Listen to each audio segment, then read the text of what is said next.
un ícono bíblico para esta etapa de nuestro camino sinodal.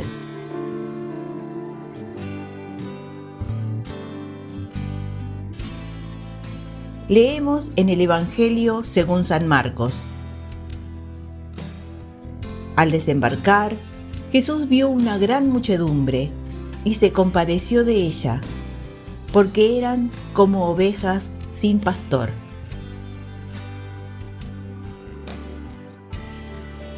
Cuando estábamos apenas comenzando nuestro camino sinodal, la pandemia del COVID-19 nos sorprendió como una tormenta inesperada y furiosa.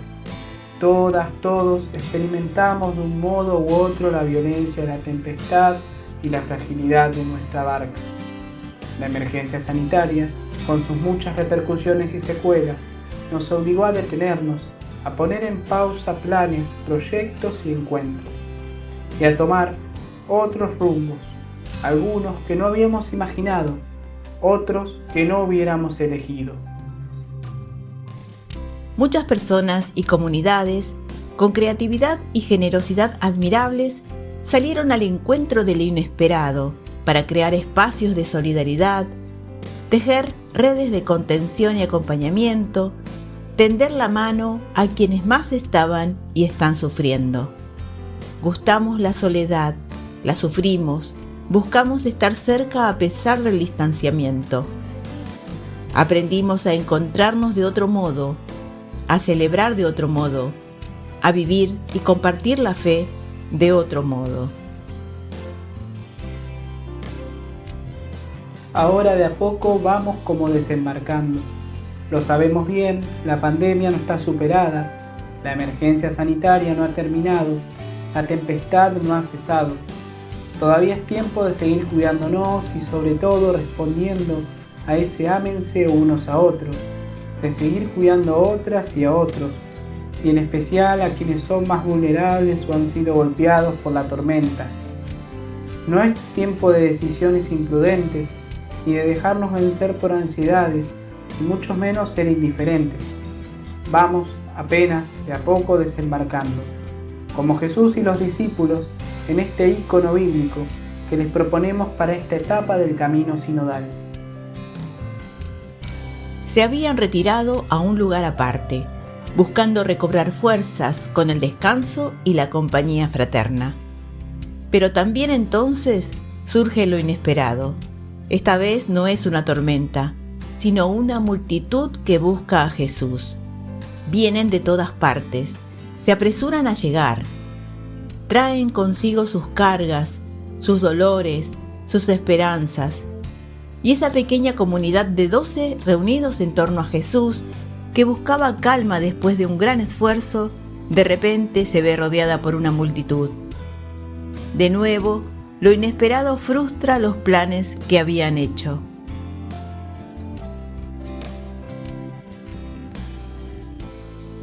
Lo que sorprende de Jesús es su capacidad de acoger lo inesperado, de recibirlo sin lamentos ni decepciones, de hacerle espacio, así como lo encuentra, así como está.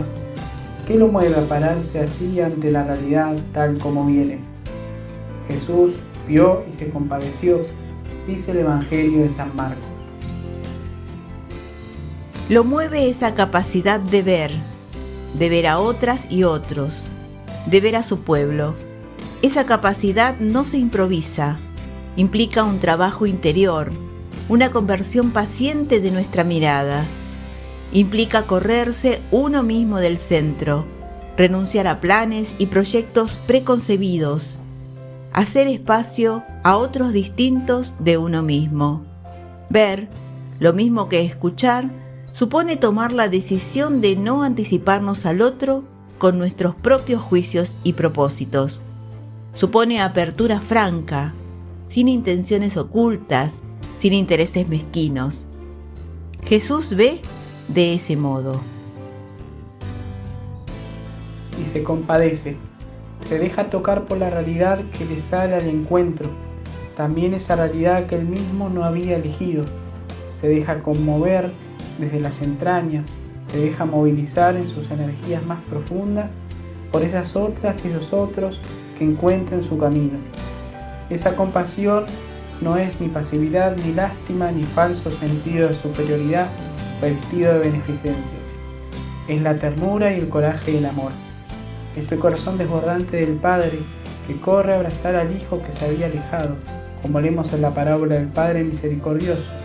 Es el coraje de quien, más allá de preceptos y fronteras, acepta salirse de su propio camino para hacerse prójimo del ser humano caído, golpeado y herido, como nos relata la parábola del buen samaritano.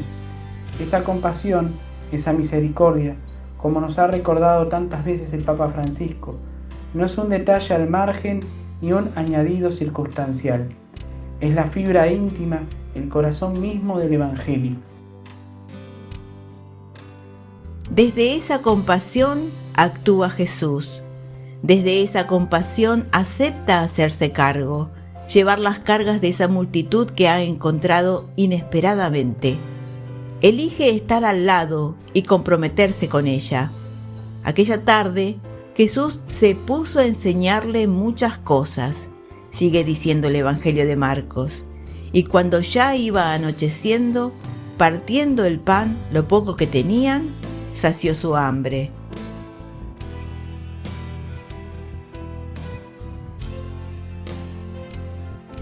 Los discípulos no parecían haber comprendido lo que mueve a Jesús. Hubieran querido despedir a la multitud. Con mucha prudencia y buen juicio, por cierto, parecería que cada uno se consiga algo para comer, no sea que pasen hambre. Hubieran preferido volver a lo suyo, a sus planes, tal vez incluso a su esperado descanso. Jesús les pide salir de sí mismos. Denles de comer ustedes, les dice. Poner lo que tienen para vivir, aquello que los hace vivir, para que otros y otras vivan. Y al final, recogiendo de la sobreabundancia 12 canastas llenas, les muestra el sentido de esa pequeña y pobre comunidad de 12 que quiso reunir a su lado, no para ella misma, sino para estar a gusto, sino para ver y compadecerse, para seguir multiplicando el pan y la palabra.